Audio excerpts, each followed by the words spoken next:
The snow had stopped. Overhead, the sky was a low, heavy curtain of cloud, as if waiting to be pulled aside for the next act.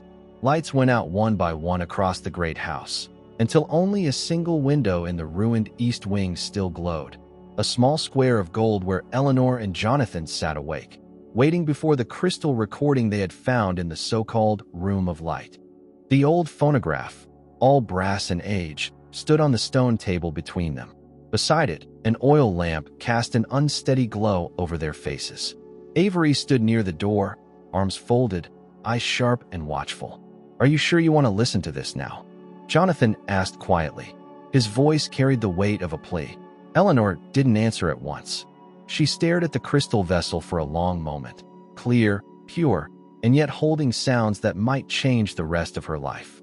For all the quiet outside, she still felt fear working at the edges of her thoughts. "The Earl said the light never goes out," she murmured.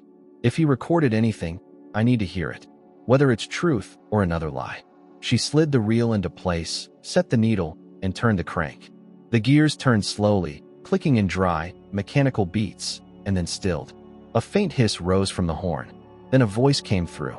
"If someone is listening to this, I have likely gone far from your world by now, Eleanor."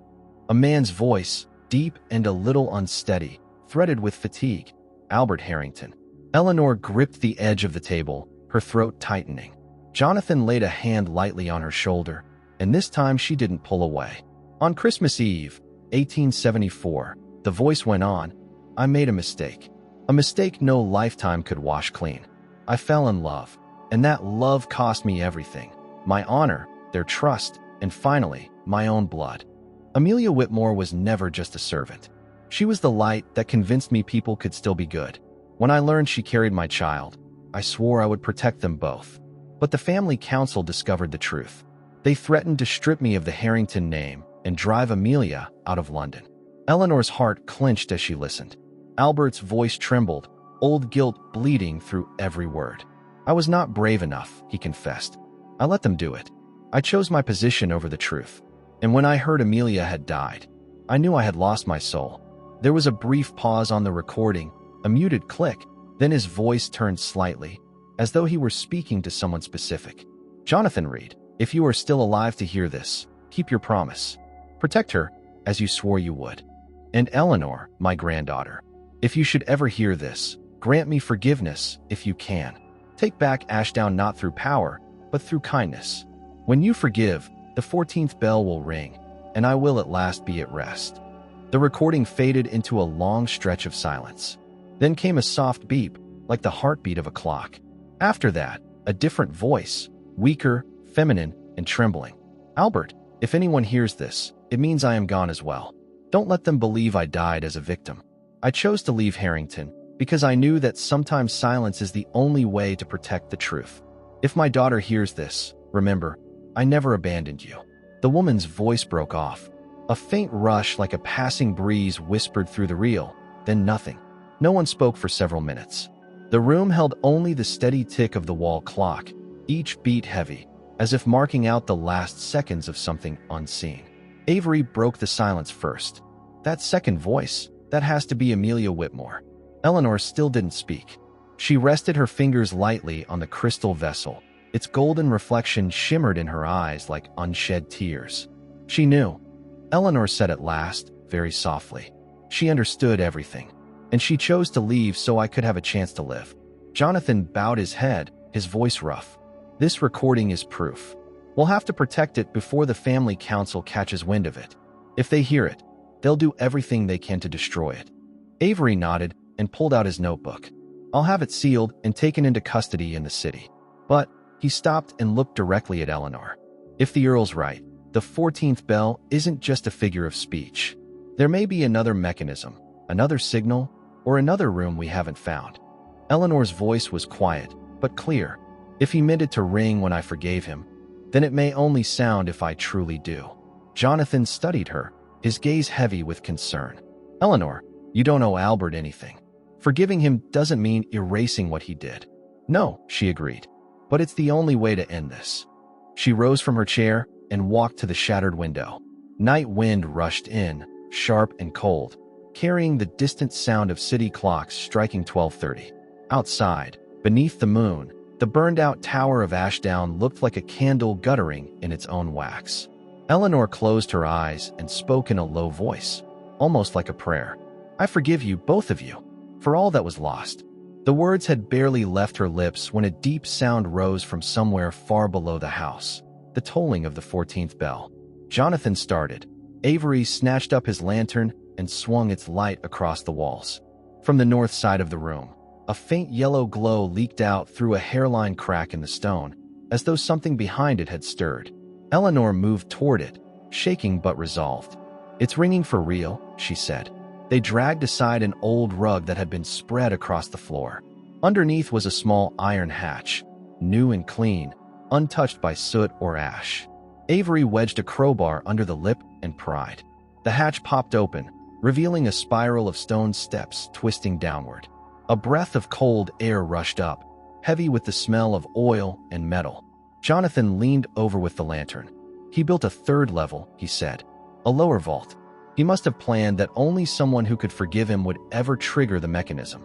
Eleanor wrapped her hand around the lantern's handle and stepped onto the first stair. "If this is his last word," she said, "I need to hear it." The stairway led to a small, square chamber, its walls plated in dull metal. In the center sat a mechanical chest, no lock, just a lid engraved with the words, "Silence is over." She lifted the lid. Inside were several old leather journals, a bundle of letters, and a small wooden box containing a lock of hair. On the lid, one word was carved, "Amelia." Eleanor's hand trembled as she touched it. Tears sprang to her eyes before she could stop them. Jonathan's hand settled gently on her shoulder. "He kept a part of her," he said quietly. "All these years." Avery opened one of the journals. On the first page, in Albert's familiar, slanting hand, it read, "December 24th, 1874. If I do not live to tell it, let it be known that my greatest sin was not loving the wrong woman, but letting others decide what is right in my place. The secretary I trusted has been threatened. If he betrays me, I forgive him. If he remains loyal, protect him, for he knows another secret, one that does not belong to me." Eleanor frowned through her tears. "Another secret?" Avery turned the page. There, in faded ink, was a small sketch of a map, the Harrington burial grounds, with a tiny bell symbol drawn in the southeast corner. Under it, another note. "If the 14th bell rings, seek the resting place that has no name." A grave with no name, Jonathan said under his breath. "An empty tomb?" Eleanor wiped her eyes and nodded. "A false grave, perhaps, the place he meant when he said a part of him would remain. Not ashes, evidence." Avery looked from one to the other, his voice grave. "If there's still a secret left, it's out there, in the Harrington cemetery. But it's nearly 1 in the morning. Walking through a graveyard at this hour isn't exactly safe." Eleanor held the wooden box against her chest. Something had changed in her gaze. It was brighter now, steadier. "It may not be safe," she said, "but it's necessary. I don't want to wake up tomorrow and find there's yet another lie waiting for me." Jonathan started to object, then saw the resolve in her eyes, the look of someone who had finally stopped being afraid. He gave a small nod. "Then we go," he said. "One last time, to close the book." Avery took up the lantern. Together they climbed back up from the hidden vault into the ash-streaked corridor. The night sky opened above them, the moon hidden and revealed by passing clouds. 3 figures left Ashdown, their footprints pressed into the snow as they crossed the grounds toward the old Harrington cemetery, toward the silent stones where the 14th bell had just finished ringing, and where one nameless grave was waiting for them in the dark. The path to the Harrington cemetery lay buried under snow, white as a giant funeral shroud. Night wind hissed through the bare cypress trees, making a dry, brittle sound like bones knocking together. In the moonlight, 3 shadows, Eleanor, Jonathan, and Avery, stretched long across the damp stone lane, looking almost like spirits returning from the other side. No one spoke. They walked in silence, listening only to the crunch of snow under their boots. Jonathan went first, holding the storm lantern, its thin yellow light cutting a narrow tunnel through the thick mist. Avery carried Albert's worn notebook under his arm, while Eleanor held the small wooden box marked Amelia, as if she were carrying a piece of her mother's soul. When they reached the cemetery gate, the ironwork, heavy with rust, groaned as it moved. A bronze plaque set into the stone wall bore the inscription, "The Harrington Family, resting place of bells that never fall silent." Eleanor read it under her breath, her words turning into a trace of white vapor in the cold air. "Bells that never fall silent," she repeated softly. Maybe that's what he meant by the 14th bell. Avery pushed the gate open. According to the map in the journal, the unnamed grave is in the southeast corner, near the hill where the first Harrington bell tower was built. They followed the narrow path, the lantern beam washing over old, lichen-covered headstones. Many of the names were faded, the dates dipping back into the previous century. Some stones leaned at odd angles, cracked or broken. Snow piled on them, as if time itself had erased what they once stood for. The wind grew stronger, bending the stiff cypress branches and giving the whole place an unreal, shifting look. Suddenly, Eleanor stopped. Wait! In front of her, a shallow, sunken plot lay lower than the rest, ringed by a few rotting wooden posts. In the middle stood a plain stone marker with no name carved into it, just a smooth frame, and, in the lower right corner, a small bell symbol etched in faint relief, exactly like the mark in Albert's notebook. Jonathan lowered the lantern, studying it closely. No name, no dates, but this is the one. Avery knelt, brushing aside the snow at the base of the stone. Beneath it lay a slab like the top of a vault, with an iron ring set into the center. A chamber, built like a family crypt, he said, which is strange, because there's no record of anyone buried here. Eleanor crouched beside him, her fingers trembling as they touched the iron ring. It burned cold against her skin. He wrote, "When the 14th bell rings, seek the resting place with no name." She swallowed. He meant for us to open it. Jonathan set a hand over hers to stop her. This could be dangerous, if he set traps to protect these secrets. "We've already survived one explosion," she said, cutting him off, her voice quietly firm. "I don't believe Albert meant to kill his granddaughter twice." Avery and Jonathan exchanged a long look, then nodded. All three of them took hold of the ring and pulled. The stone lifted with a grinding shriek. Snow slid off the edges and spilled inside, revealing a narrow set of steps cut into the earth, disappearing into the dark. A breath of air rose from below, bitingly cold, smelling of rusted metal and faded rose petals. A shiver ran down Eleanor's spine. "Roses," she whispered, "like in the room of light." Jonathan raised the lantern and went first. The stone steps were slick and damp. On the hard-packed earth at the bottom, old footprints crisscrossed, a pattern of dried impressions. Someone had been down here before them, not just Albert. They reached the end of the stairs and stepped into a small crypt. Low ceiling, gray stone walls, a vaulted arch overhead. At the center stood a black wooden coffin, unmarked, undecorated, with only a single silver bell symbol on the lid. The lantern light washed over it, catching the metal emblem in a cold gleam. Eleanor stepped forward, running her fingertips along the smooth wood. "No dust," she murmured. "Someone opened this recently." Avery glanced at Jonathan. "The secretary," he said quietly. "Could he have survived and hidden here?" Jonathan shook his head slowly. "No, there's no smoke, no burned wick, no sign of anyone living in this place." He turned the lantern away from the coffin and swept the light along the walls. In the corner, on a small stone ledge, lay a thin leather notebook. Jonathan picked it up and opened it. On the first page, in shaky but unmistakable handwriting, were the words of Albert Harrington. December 25th, 1874. The 14th bell will only ring when the last sin is acknowledged. They call it the Bell of Atonement. If someone finds this crypt, it means I was not strong enough to ring it myself. Jonathan finished reading, his face draining of color. "Eleanor, do you see what that implies? It's possible he never died the way people think he did." Avery looked from the notebook to the coffin. "If that's true, then who's in there?" Eleanor's heart pounded in her throat. There's only one way to find out. She set the lantern aside and placed both hands on the coffin lid. Jonathan started to stop her, but her gaze was steady, almost calm. "If I'm going to carry this name, I have to know whose it really is." She drew a breath and pushed. The lid swung open with a long, complaining creak. Lantern light spilled inside, and all three of them froze. There was no body. Only a set of old men's clothes, folded neatly, a Harrington family pin fastened to the coat. Beneath the clothes lay a thick sealed letter, the red wax stamped with age, and a small bundle wrapped in black cloth. Eleanor's hands shook as she opened the envelope. Eleanor, if you are reading this, then I have already left Ashdown, not to escape death, but to seek redemption. They believe I took my own life. It comforts them to think justice was done. In truth, I chose to disappear. I gave my soul to those who needed to believe the law had prevailed. To you, I leave the only thing that is real.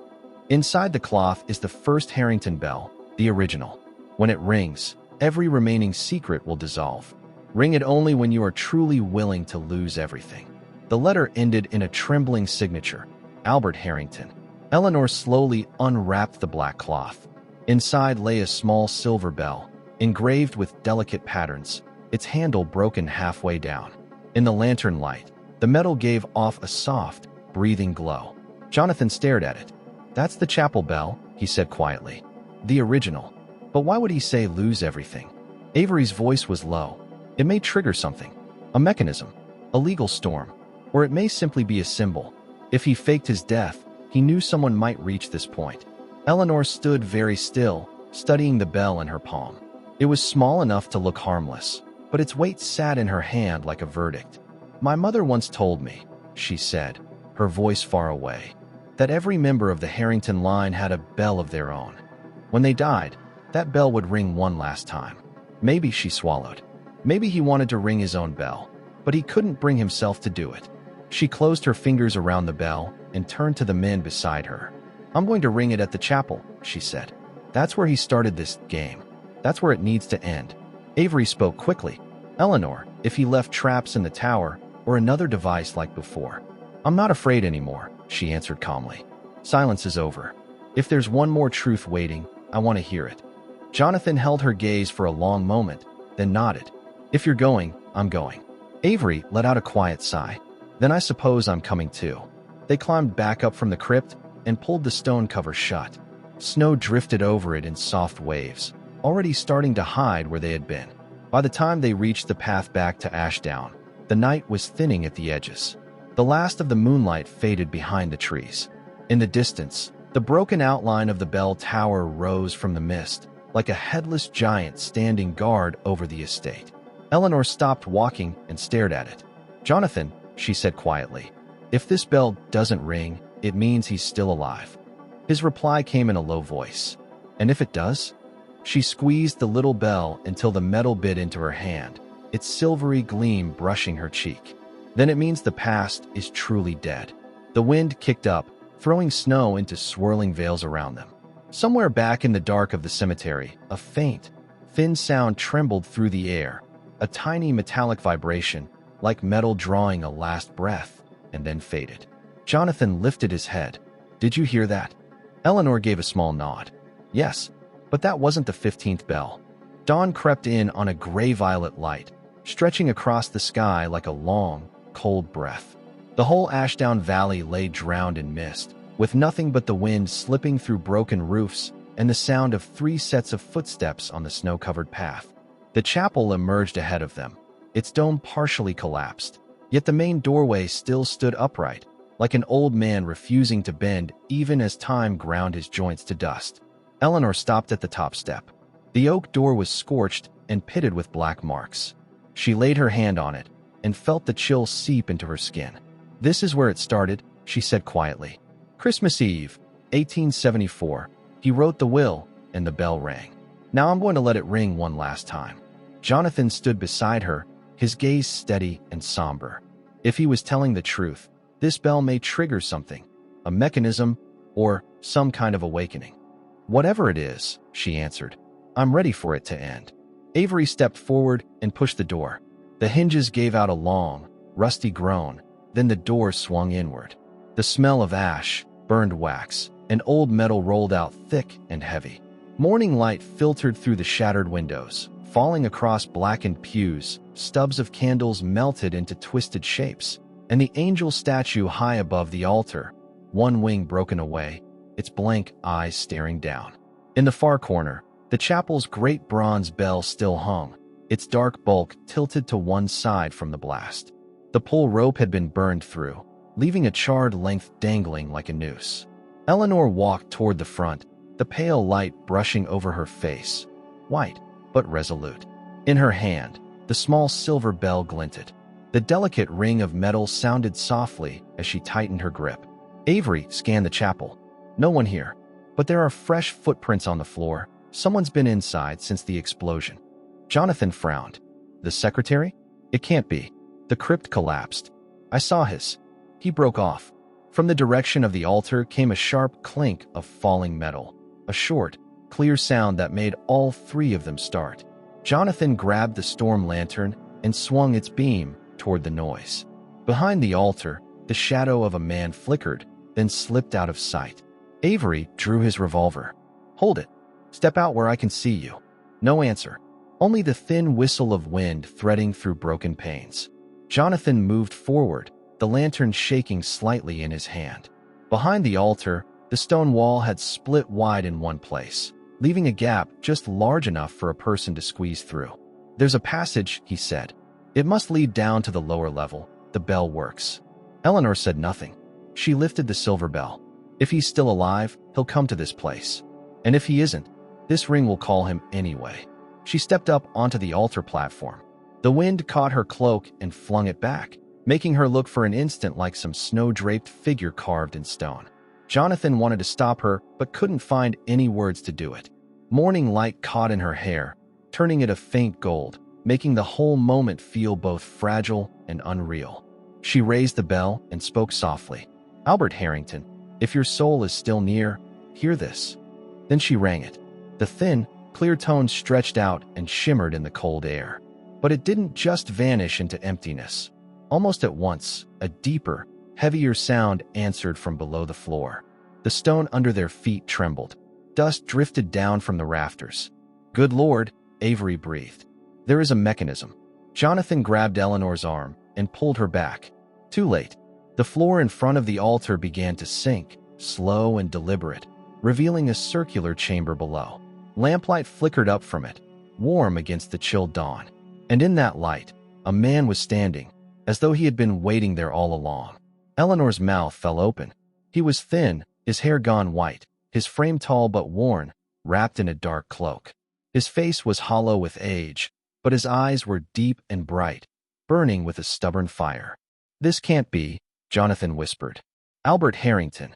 The man gave a faint, tired smile. I haven't been allowed to rest, he said. Not while the last bell remained unrung. His voice was low and rough, with a hollow echo, as if it had been shaped by stone. Eleanor stood rooted to the spot, tears stinging her eyes. You're alive. Yes, he said, but I'm not the man I once was. When the world believed I was dead, I tasted freedom for the first time. I wandered for years, then came back to see what they would do with my sins. But Ashdown never truly let me go. The final bell was always waiting for the one who bears the Whitmore name. Avery raised his gun, his tone hard. Lord Harrington, you've broken the law. Faking your death, hiding assets, standing by while people were harmed. Albert didn't look at him. His eyes stayed on Eleanor. If you rang that bell, it means you forgave me. Eleanor swallowed. I forgave you, she said. But you still chose to hide instead of facing what you did. Responsibility. He let out a dry, brittle laugh. I buried that with the Harrington name. All that's left is ash. But if you want justice, you can have it. He lifted one hand, and it was a leather-bound document. This is the only other copy of the original will. It has the full signatures, the proper witnesses. Take it to the court, and this family will be yours in every legal sense. Just remember, power never erases guilt. Jonathan stepped closer. You left a trail of pain, sir. Amelia, Eleanor, the secretary, all of them. The secretary? Albert shook his head, a flash of bitterness in his eyes. He's still alive. He's my last gatekeeper. I thought he died in the blast, but it seems he chose the shadows, just as I did. As he finished speaking, heavy footsteps sounded above. A voice, hoarse and familiar, dropped down through the fractured stone. No, my lord. I don't guard you. I guard the truth. From the break in the wall behind the altar, the secretary emerged, bandages across his torso, patches of burned skin on his face. eyes blazing like live coals. In one hand, he held a burning torch. "You thought the 14th bell would wash away your sins," he rasped, laughing. "No, only fire can do that." He hurled the torch onto a pile of broken timbers in the center of the chapel. Flames leaped up at once, racing across the dry wood. Jonathan lunged toward him, but a gust of wind shoved the heat sideways, forcing him back. Avery fired a warning shot. The bullet ricocheted off the stone with a sharp crack. "Stop!" Albert shouted. "There's nothing left here to burn." "You're wrong," the secretary snarled. "There's you." He rushed forward, but Eleanor stepped between them. "That's enough," she cried. "If fire can burn away sins, let it start with me." Everyone froze. In the red wash of the flames, Eleanor stood in the middle of the chapel, the silver bell shining in her hand. Wind tossed her hair and skirt until she looked like a flower caught in a storm. "Eleanor, no," Jonathan shouted, but she had already lifted the bell high. Firelight flashed across it, turning the metal into a small, blazing sun in her palm. "The 14th bell rang for forgiveness," she said. "This one is for the end." She rang the bell. The sound that spilled out wasn't thin this time. It was deep and long, rolling through the chapel, threading itself into the wind and the crackle of the flames. The floor shuddered. Overhead, the great bronze chapel bell, cracked and loosened from the earlier blast, gave way at last. It tore free and crashed to the floor with a thunderous impact that echoed across the valley. The secretary crumpled, the torch flying from his hand. The fire sputtered and died down, leaving only coils of pale smoke. Eleanor's knees buckled. Jonathan caught her as she fell, pulling her against him. The light in the chapel softened. Ash sifted down like gray snow. Albert stood very still, then closed his eyes. "Yes," he whispered. "At last, the 15th bell has sounded." His body swayed, then toppled. His face was strangely peaceful, like a man who had finally paid his debt. Avery knelt beside him, checked for breath, then shook his head. "He's gone." Eleanor lifted her face, tears streaking through the soot. Jonathan's arms tightened around her. "It's over," he murmured. "It's really over, Eleanor." She shook her head faintly. "No," she whispered. "It's just beginning." Outside, the sun edged above the line of trees, sending a shaft of light straight through the chapel windows. The smoke thinned and drifted away, revealing the broken-winged angel. Now, in the morning light, it looked less like a fallen guardian and more like a figure extending its arms over the whole ruined space. Eleanor looked down at the bell in her hand, split in two now, a hairline crack running through it, but still reflecting the light. She turned to Jonathan, her gaze startlingly calm. "Now I understand," she said. "Silence isn't half of the truth. It's the road you have to walk to find the other half." Jonathan gave a small, unsteady smile. "And you found it." She nodded once. "Now it's my turn to live." A final gust swept through the chapel, carrying the last of the smoke out into the open air. The great chapel bell lay in two pieces on the stone floor, and though it was broken, a faint, lingering hum still shivered through the metal, as if the past were slowly, finally, letting go. Eleanor stepped out through the open doorway into the full light of morning. The sun caught her eyes and made them shine. And in that moment, standing between ashes and daylight, she felt, for the first time, that Ashdown Manor had finally exhaled. 2 days after the chapel fire, London woke up under a thin, papery light. Morning papers blew along Holborn, headlines shouting from every corner stand. Ashdown mystery. Earl Albert Harrington found alive, then dies in chapel collapse. True heir revealed. Miss Eleanor Whitmore confirmed as the Earl's lawful granddaughter. Eleanor read the line with her own name and let her eyes rest on it a long time. The feeling was strange, part relief, part hollowness. Albert Harrington was dead, this time for good. Jonathan had seen to it that he was buried beside her mother, Amelia, on the hill behind the chapel. 2 graves side by side. One carved the one who was forgiven, and the other, the one who forgave. She set the paper down and sat by the window of the small hotel in central London where the police were due to take her official statement. Outside, snow had started falling again, light, soft, like powdered chalk shaken over the city. Jonathan came in carrying 2 cups of tea. He wore a dark suit. The wound on his forehead was neatly bandaged. The morning papers have the whole city buzzing, he said, setting the cups on the table. The Home Office wants to see you. They'll need the will and a formal account of everything that happened. I've already given the will to Avery, Eleanor said quietly. He'll take it straight to the court. I don't want to see it again. Jonathan sat opposite her.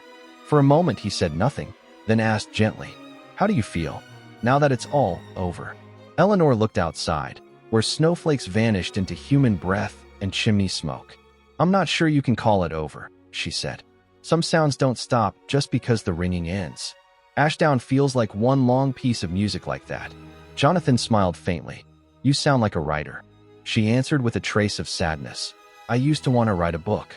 I suppose now I finally have a story. I just wish I didn't have to be the main character. They both fell silent. The hotel clock struck 8. Each tick seemed to stretch a little longer than it should. Jonathan watched her, his expression soft. Eleanor, you're not the one who bears the guilt. You're the one who brought it to an end. She turned back to him. Do you really believe forgiveness can put an end to sin? Not completely, he said, but it can stop it from swallowing people whole. She smiled, just a little. It was the first true smile he'd seen on her face since the night the chapel fell. Albert might have liked hearing you say that, she murmured.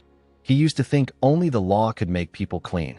I've always believed only kindness can do that. Jonathan glanced down at his hands.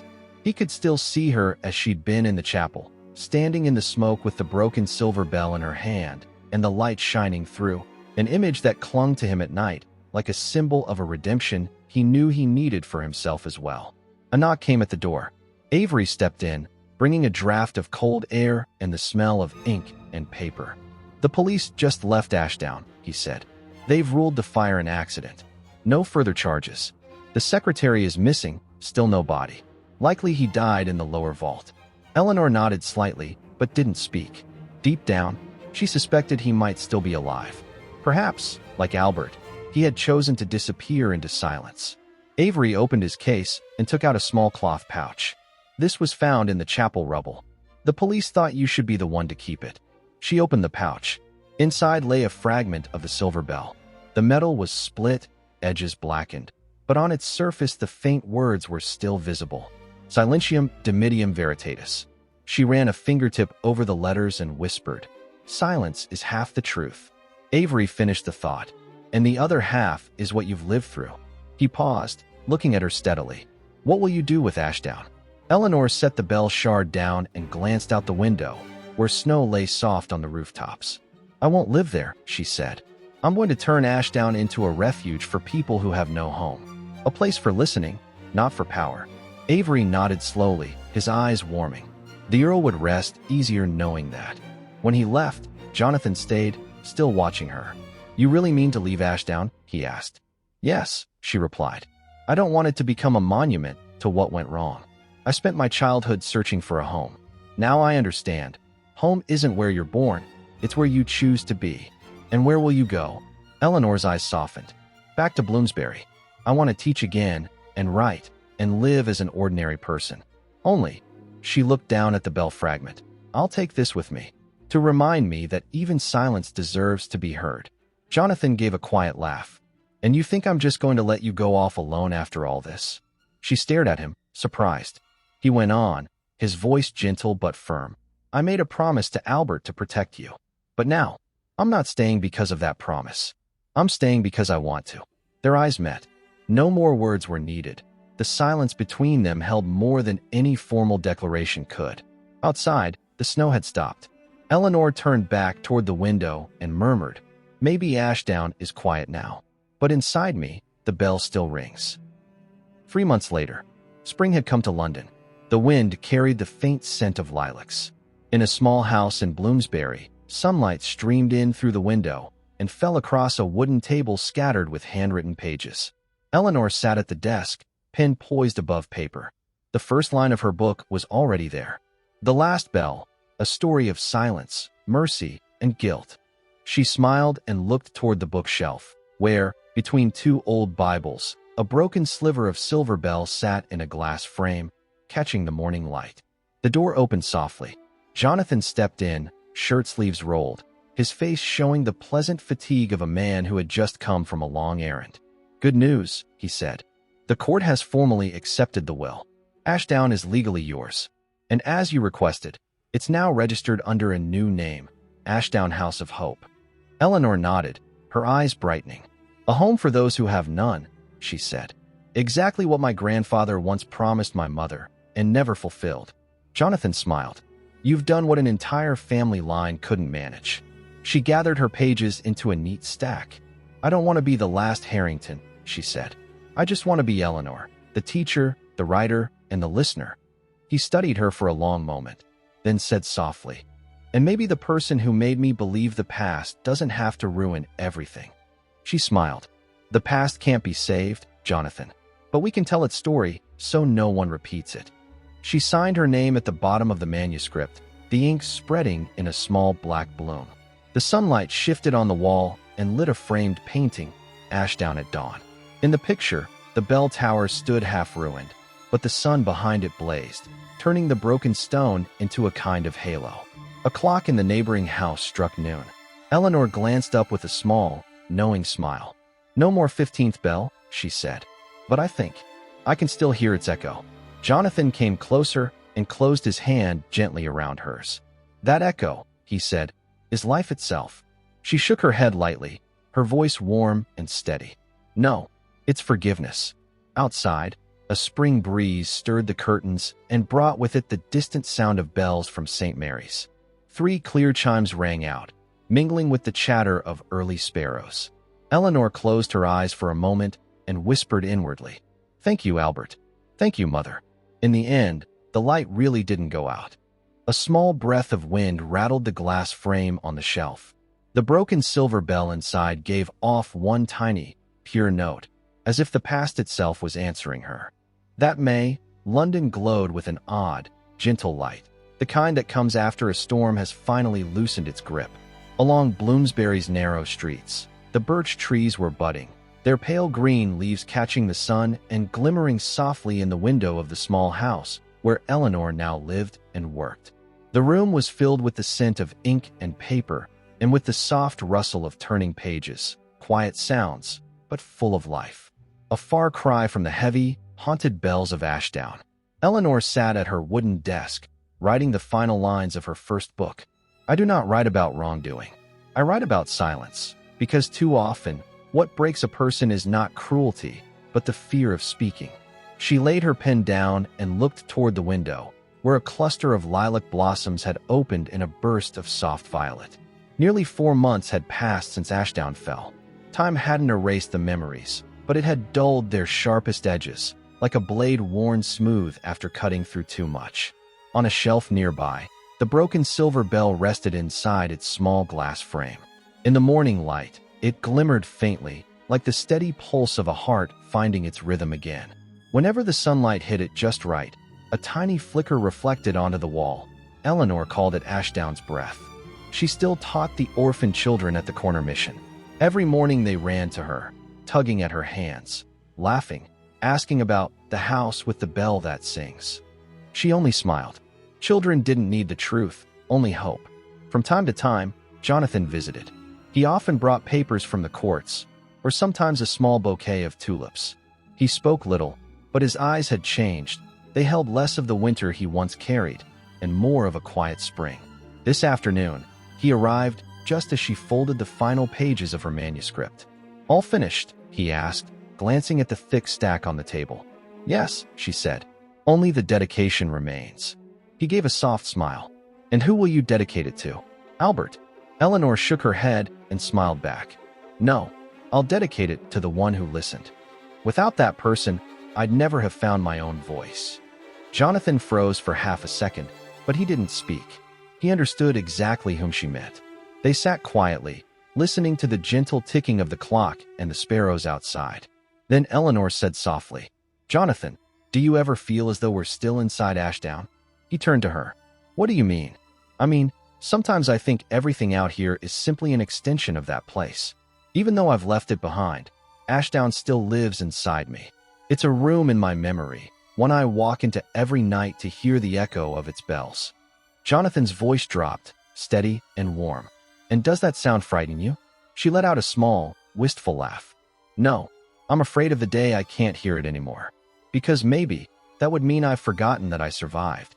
She stood, moving toward the glass frame that held the broken bell. I once believed forgiveness meant forgetting, she said. But now I know it means remembering without pain. Jonathan stepped beside her, his voice low and sincere.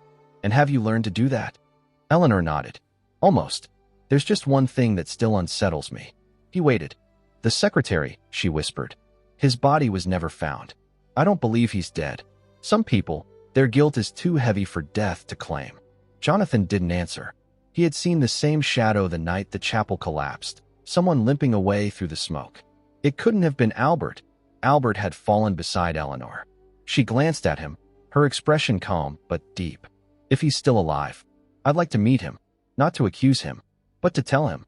I understand why he did what he did. You plan to search for him? She shook her head and smiled. No, I think he'll come to me. People who carry guilt always return to the place they were forgiven, even if only to see whether it was real. Jonathan looked at her for a long moment. Light fell through the window, touching her features. In that gentle glow, she no longer seemed like the frightened young woman from that stormy night, but like someone who had walked through fire and become a lantern herself. Eleanor, he said quietly, if the day ever comes when you can't hear that bell, I'll ring it for you.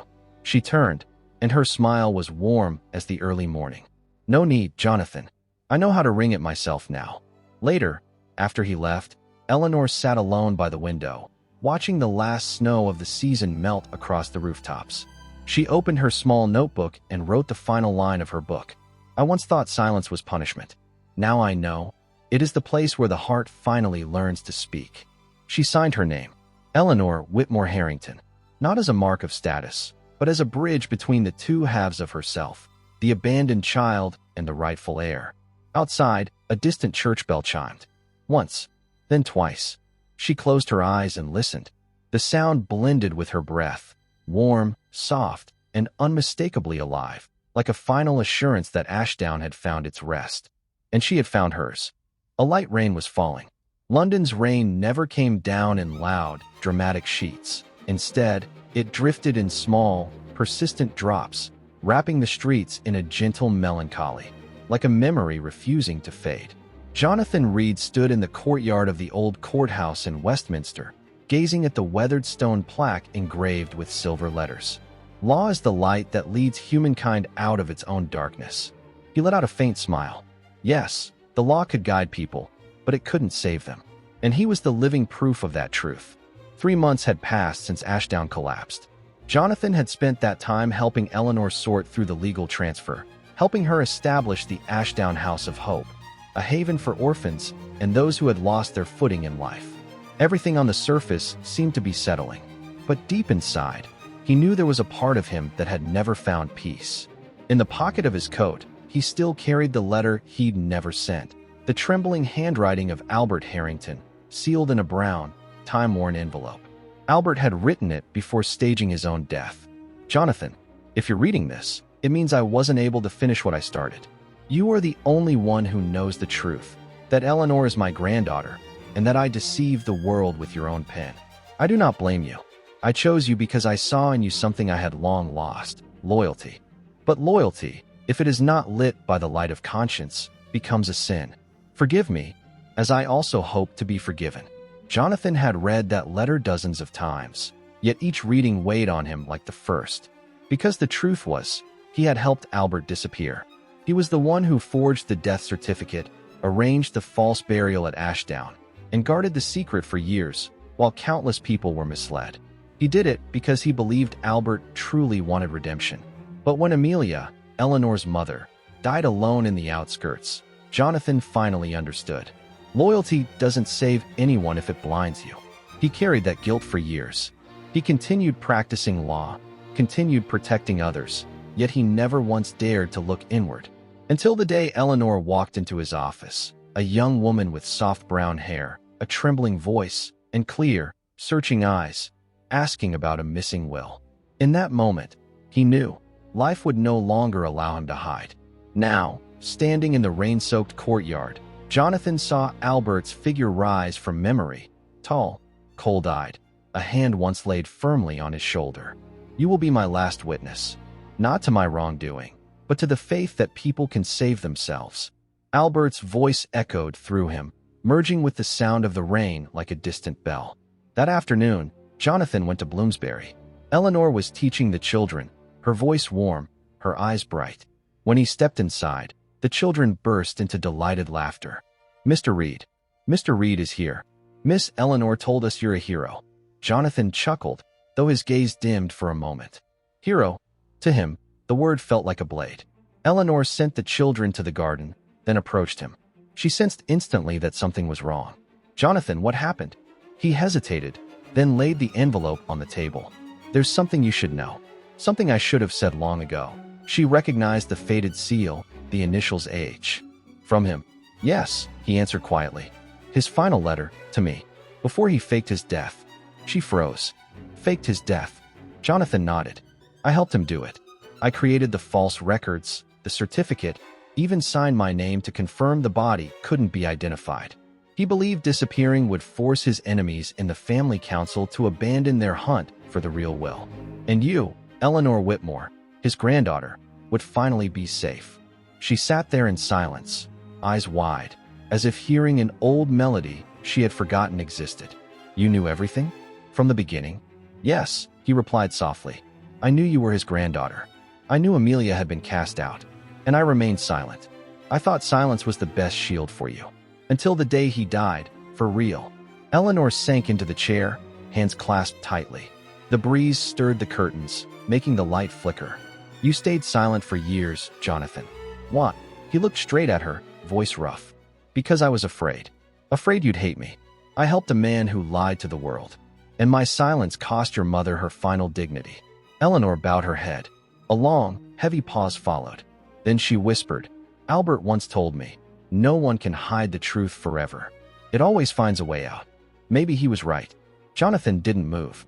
She lifted her gaze, a calm expression with a deep, quiet sorrow.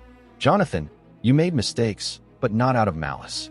He chose you because he knew you had faith, even if you placed it in the wrong hands. I don't hate you." His voice trembled. "But I hate myself." "Then do what he never dared to do," she said softly. "Live, Jonathan. Not for him. Not for me. For yourself." His hands tightened, as if an old knot inside him finally snapped. She saw it in his eyes, the first light of someone stepping out of long-kept shadows. Eleanor smiled gently, walked to the bookshelf, and retrieved the silver bell fragment. She placed it on the table between them. "Remember this?" He said, "Everyone has their own bell. Today, I want you to have the other half." She opened the frame and set the piece in his palm. "Keep it, and when you feel yourself falling into silence out of fear, ring it." Jonathan closed his fingers around the metal, his eyes shining through unshed tears. "You forgive me too easily." "No," she said with a soft firmness. "I'm simply choosing not to let anyone carry the silence of a broken bell anymore." He nodded. Outside, the rain had stopped. A rare ray of sunlight broke through the clouds, landing on the table, catching the bell fragment in his hand, gleaming softly, trembling like the beginning of something new. That night, Jonathan returned to his small room near the Thames. He set the bell piece on the table and stared at it for a long time. Outside the window, the river shimmered under the moon. London lay quiet and still. He opened his notebook and wrote the first line since the Ashdown affair.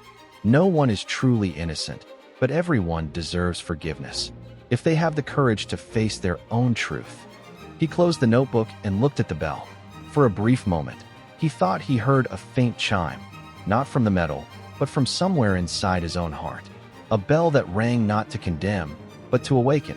It was a June evening, and London was washed in the deep red glow of sunset. A shade caught somewhere between silk and blood, beautiful and unsettling all at once. In Bloomsbury, Eleanor was tidying up after class. The children had all gone home, leaving the room strangely quiet. She opened the window, letting in the cool air and the distant tolling of a church bell. Then she heard it, a soft knock on the front door. 3 knocks. Slow, steady, just like that night at Ashdown, before everything began. Eleanor froze, her heartbeat quickening. She glanced around. The dim yellow light stretched her shadow long across the floor. She stepped toward the door, laid her hand on the handle, and hesitated for one breath. Then she opened it. A man stood there, thin, wrapped in a dark coat, half his face concealed beneath a cloth. Only his eyes showed, cold gray, worn with exhaustion. "Don't be afraid," he rasped. "I have no weapon and no reason left to harm anyone." Eleanor stepped back as the light caught his face, the secretary. Old burned scars ran from his temple to his collar, his skin drawn tight and uneven. He looked like a ghost stepped out of his own sins. "They said you died," she whispered. He gave a dry, broken laugh. "I did, at least to the world, but not to the fire. Fire spared me, so I could finish paying what's due." Eleanor said nothing. Her gaze held neither anger nor fear, only a quiet sorrow. "Why have you come?" He took one step forward, then stopped, as if the light itself pained him. "I heard you turned Ashdown into a refuge for orphan children. You saved them, while I, carrying my guilt, kept hiding like a frightened animal. I wanted to see it with my own eyes, to know that at least some part of my wrongdoing became something good." Eleanor sighed softly. "Guilt doesn't disappear, but it can change shape." He bowed his head. "I hated Albert, hated his lies, hated you for carrying his blood. But when I saw the fire swallow Ashdown, I understood. Hatred saves no one. I survived, and I walked for months to find you, not for vengeance, but to ask for something." Her voice lowered. "What is it?" "Forgiveness." The room fell silent. Outside, the crimson light filled the doorway, wrapping them both in a gentle glow of fire. Eleanor studied him for a long moment. "Forgiveness isn't mine to give," she said quietly. "I'm not the Almighty. But you're the only one left," he answered, voice trembling. "Everyone I hurt is gone. Only you remain." Eleanor stepped closer. "You didn't kill them. They destroyed themselves. You only struck the match." He let out a strangled laugh. "Fire doesn't choose. I chose it. I deserve nothing but death." "No," she said, her voice firming. "Death pays no debt. Living does. That's punishment, and it's also a chance." The secretary lifted his gaze, his gray eyes shimmering. "A chance for what?" "I've lost even the face I used to have." "A chance for your soul," she said slowly. "If you truly want redemption, help me." "At Ashdown." He flinched. "Are you out of your mind? You want me, the one who burned it, to return?" "Yes," Eleanor replied, steady. "Because no one understands Ashdown better than you. I want to rebuild part of the chapel, not for worship, but for remembrance, so that anyone who steps inside will know people can fall and rise again." The man stepped back, torn between disbelief and grief. "I don't deserve that." "No one does," Eleanor said softly. "But if no one starts, Ashdown will remain only ashes." He fell silent. The ticking clock echoed through the room. Then, as if some long-held knot inside him snapped, he collapsed into a nearby chair. "I've carried that bell with me for 4 months," he said, pulling a small metal fragment from his coat, the other half of the broken bell. Eleanor's breath caught. "You kept it?" He nodded. "When the chapel fell, it was beside me. I held on to it without knowing why. Now I do." She extended her hand. "Give it to me." He placed the fragment into her palm. Eleanor reached for her own half, the one she had once given Jonathan, whose matching piece he now kept. The broken edges aligned perfectly, forming a whole bell again, with one thin crack down its silver body. Eleanor looked up, her eyes brightening. "See? Even broken things can ring." She touched the bell softly. A clear, gentle chime rose, a sound like wind weaving through old memories. The secretary bowed his head, tears slipping down. "Do you truly forgive me?" "No," she said with a faint, kind smile. "I'm simply giving you the chance to forgive yourself." He stared at her, and in his once hardened eyes there was now a strange, tender light, fragile but real. "Thank you. Thank you for letting me live. Use that life well," she murmured. He stood, moved toward the door. Before stepping into the dusk, he turned back. "If you hear the bell again, don't be frightened. It might be me, ringing it to remind you that even a sinner can learn to pray." Then he disappeared into the evening fog. Later that night, Jonathan returned. He found Eleanor standing by the window, holding the silver bell now pieced together. "Was someone here?" he asked. She nodded. "The secretary." Jonathan stiffened. "Good Lord, he didn't hurt you?" "No. He came seeking forgiveness, and I gave it." Jonathan studied her, astonished and deeply moved. "You have a heart I'll never possess." Eleanor shook her head. "Not a different heart. Just one that's reached the far end of fear and found there's no use for fear anymore. She placed the bell in his hands. It's whole now, but the crack will always remain, like all of us. He looked at the bell, its silver surface reflecting the two of them in the lamplight. It's beautiful because of its scar. Eleanor smiled gently, and that's why it can sing. She rang it softly. The sound drifted out, warm and tender. Outside, the city was lighting up. Street lamps shimmered on rain-wet pavement like 1,000 quiet souls smiling beneath the glow. They stood listening together. In that moment, the bell didn't just echo in the room, it echoed within them. And somewhere far off, carried by the night breeze, a voice seemed to whisper, the secretary's voice. "Thank you, Eleanor. Ashdown is at peace." That night, Eleanor wrote the final lines of her manuscript. "When I forgive, I do not erase the past. I simply choose not to let it decide my future. For every soul, no matter how broken, can ring again, if someone is willing to listen." She closed her notebook. Outside, a distant church bell chimed, mingling with the soft beginning of early summer rain. A real sound, yet one that felt like it came from another world. Eleanor smiled to herself. "The final bell," she whispered, "is never for ending. It's for beginning." October came, and London stepped into the season of falling leaves. The streets were covered in a thin golden carpet, and the cold wind breathed mist onto the windows. At Paddington Station, a southbound train was preparing to depart, its long whistle echoing through the air like the city's farewell. Eleanor stood on the platform, hand wrapped around a small suitcase, a simple fur-trimmed hat hiding half her face. Beside her, Jonathan straightened her collar, a familiar gesture, but now gentler than ever. In his hand, the silver bell, whole again, was wrapped in a silk cloth and tied with a brown string. "We're really leaving London?" he asked, half in wonder, half as if still needing confirmation. "Yes," she smiled. "Ashdown has sent for us." He raised an eyebrow. "An invitation from the ashes?" "No," she replied. "From the living." Eleanor turned to look at the train exhaling white steam.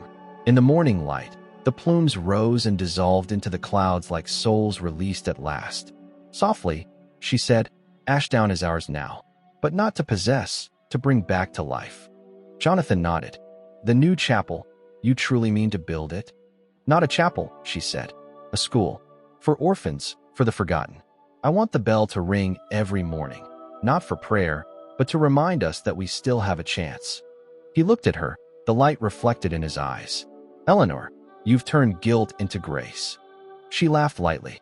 "No, I've only chosen to tell the story a different way." The loudspeaker crackled overhead. "Train to Wiltshire departing in 3 minutes." Jonathan lifted her suitcase, and they boarded, choosing seats by the window. As the train began to move, London slipped slowly behind them, fading into the mist. For a long while, they sat in silence, listening only to the steady rhythm of the wheels and the wind rushing past the glass. The train crossed wide-open fields. The wind seeped in at the edges of the window, carrying the smell of damp earth and ripe apples. Eleanor watched the landscape drift by, her heart light, as if she were finally waking from a long dream. Suddenly, she spoke, her voice barely above a murmur. "Jonathan, have you ever thought that perhaps we died with Ashdown that night?" He turned to her, frowning gently. "Why do you say that?" "Because sometimes this life feels too calm, too bright, almost unreal. Maybe it's a reward, or the last stage of our atonement." Jonathan smiled. "If this is an illusion, I hope it lasts. Because at least here, there are no more lies." She gave a quiet laugh, leaning her head against the window. The wind teased a few strands of her hair, tossing them into the sunlight. "You know," she went on softly, "when I was little, my mother used to tell me stories about souls searching for their own bells. She said only when their bell rang could they rest. Maybe we've both found ours." He took her hand, gently but firmly. "And this time, I won't let silence win." By afternoon, the train reached the small town near Ashdown. The scene had changed. The hill was now covered in fresh grass. The old row of cypress trees had thinned to a few standing trunks, and the chapel was reduced to its stone foundation and a single western wall, where the broken-winged angel still stood. Light poured over its shoulders like a halo. Eleanor and Jonathan walked from the station up the hill. The wind carried the damp scent of new earth. In the distance, half-built cottages rose from the ground. Workers were busy raising the first school buildings of Ashdown House of Hope. She stopped before the old chapel foundation and knelt to open her suitcase. She took out the silver bell. The last light of day glinted on the metal, the crack along its side shining like a bright thread. "Where shall we hang it?" Jonathan asked. "Here," she replied, pointing to the remains of the old archway. This was once the place where guilt echoed. Now it will ring with beginnings. She asked Jonathan to help her hang the bell. When they finished, they stepped back to look. The small bell shimmered in the evening light, swaying gently in the breeze. Eleanor grasped the rope, holding it tightly. This time, no one dies. No one falls. There will only be the sound of life. Then she rang it. The chime spread across the valley, clear, deep, and sweet as children's laughter. The wind carried the sound over every leaf, every roof, every blade of grass. Down the hill, the workers paused, lifting their heads. Some smiled. Some folded their hands in prayer. Jonathan looked at Eleanor, her face bathed in the glow of sunset. Quietly, he said, "The bell no longer belongs to Albert or to Ashdown. It belongs to you, Eleanor." She shook her head. "No, it belongs to all of us." When night fell, the two of them sat together on the stone steps. The stars glimmered above, reflected in their eyes. Jonathan spoke softly. "I used to think a story ended when the mystery was solved. But maybe the true ending comes when we learn how to go on living." Eleanor smiled. "And every ring of the bell is a new chapter." The night breeze brushed past them, carrying the scent of wild roses growing around the old chapel stones. It reminded her of the very first day when Albert died, then returned, then left forever. But now that memory no longer weighed her down. It had become a soft light in the past, guiding the present. Almost to herself, she whispered, "Mother, grandfather, and all the souls of Ashdown. At last, they can rest." Jonathan squeezed her hand. "And you?" She turned to him, a small, bright smile on her lips. "I won't rest. I'll live." He laughed, a rare, easy laugh, echoing in the quiet night. "Eleanor, if one day this bell falls silent, I'll remember today and believe that it's still ringing inside us." She nodded gently, eyes lifted to the star-filled sky. Far above, the silver bell still swayed, catching the light. The wind stirred it, and a thin chime floated out. Not a funeral toll, but the greeting of a new world. 1 year later, children were running everywhere in the courtyard of the new school. Laughter filled the air, mingled with the soft ringing of small bells hanging over each classroom door. On the main wall, a brass plaque bore the inscription, "Ashdown House of Hope, where silence learns to speak." Eleanor watched the children play, holding in her hands a freshly printed book, The Final Bell. On its cover was the image of a cracked silver bell, glowing softly. Beneath the title, the dedication read, "For all who have ever been afraid and found the courage to listen."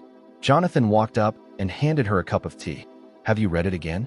"I have," she answered, "and I no longer feel like the one who wrote it. Now I'm just the one who listens." He glanced around the courtyard, smiling. "Listening to the bells, or to the laughter?" She replied quietly, "Both are life." Just then, the wind rose and set all the little bells ringing. The whole school seemed to vibrate with sound. Eleanor closed her eyes and listened. In the wind, she could almost hear Albert's deep voice, the distant laughter of her mother, and somewhere between them, the whisper of the secretary. "Thank you. The final bell has rung." Eleanor opened her eyes. The sky was clear and impossibly blue. She turned to Jonathan with a peaceful smile. "There won't be a 15th bell." His voice was warm as he answered, "No. From now on, every bell is a beginning, not an ending." Together, they looked up at the small new tower, where the silver bell hung in the sunlight, its cracks still visible, a witness to all the souls who had passed through, and a quiet proof that it is the imperfect things in us that make our lives ring on. This is where our story comes to an end. Share your thoughts in the comments section. Thanks for your precious time. If you enjoyed this story, then please make sure you subscribe to this channel. See you again.